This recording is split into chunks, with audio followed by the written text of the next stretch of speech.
think I should start by saying I agree with you. It's pretty inconsistent for any person to abhor the defunding of local police and suggest defunding the FBI.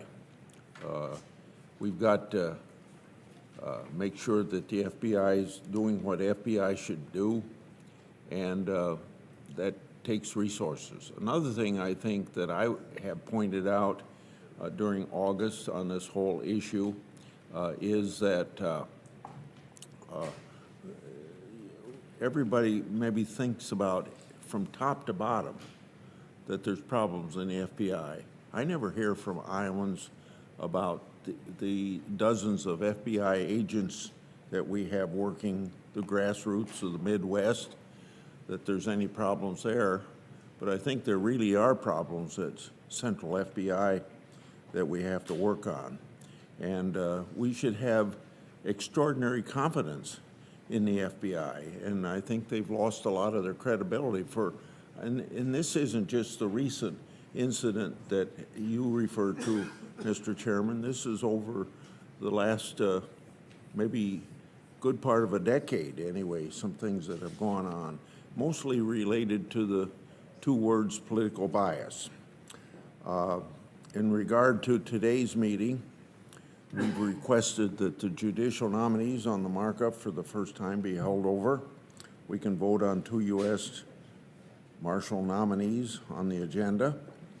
I want to refer to one of the nominees that I've had close working relationship with, Rich DeZino, who served as my chief counsel for national security and crime. I'm happy to see that his nomination to the Privacy and Civil Liberties Oversight Board is receiving a vote today. Having served in the Justice Department, he knows that the government has a duty to its citizens.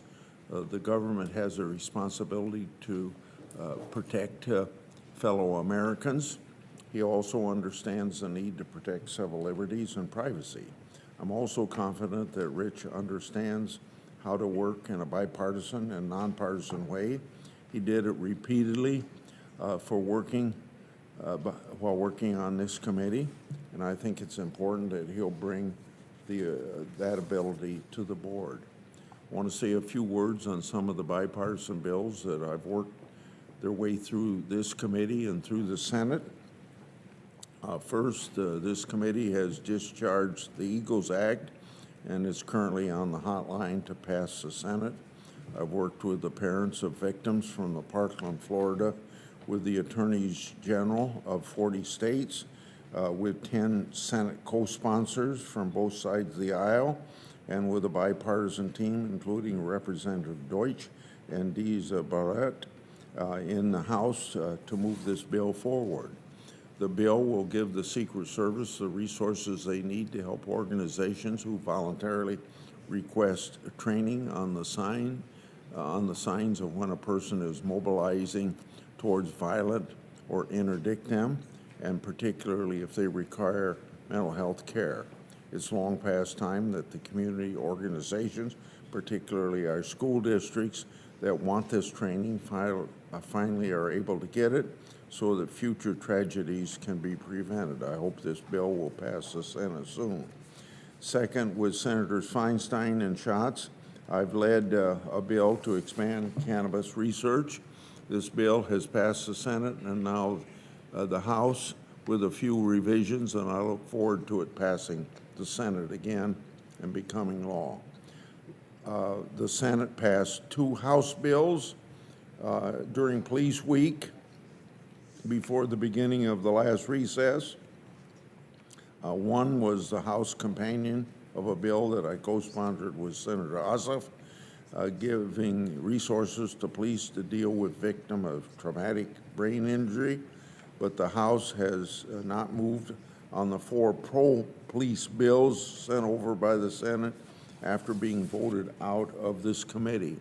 That includes a bill that I led with Senator Coons to help police combat PTSD, and one that I led with Senator Cortez Masto to fund small police departments, as well as another 2 led by Senators Cornyn and Whitehouse. We've all read the news reports that some House members don't want to see these pro-police bills move forward. I hope that these reports are wrong and that the House will soon do us the same courtesy as we did them with their bills and pass our Police Week bills. Lastly, I sent a letter to Attorney General Garland about his memo about members of the Department of Justice almost saying don't correspond or don't communicate with Congress. The timing of that memo is quite suspect. It came on the heels of the whistleblowers approaching Congress. You read about my participation with those whistleblowers and getting some changes made, or at least making public some changes. One person retired or fired as a result of it. But this memo failed to mention that we have 2 whistleblower protection statutes that his memo would be either having a chilling effect on whistleblowers doing what they should, or maybe stopping it entirely. Memos like this can chill whistleblowers, and that ought to be considered unacceptable by everybody in this committee. Whistleblowers are patriots. They expose government wrongdoing that we wouldn't otherwise know anything about. And I think I proved that we got some very favorable information from whistleblowers that were at least able to make some small changes in some of the things that the FBI does that's wrong. I yield. Thanks, Senator.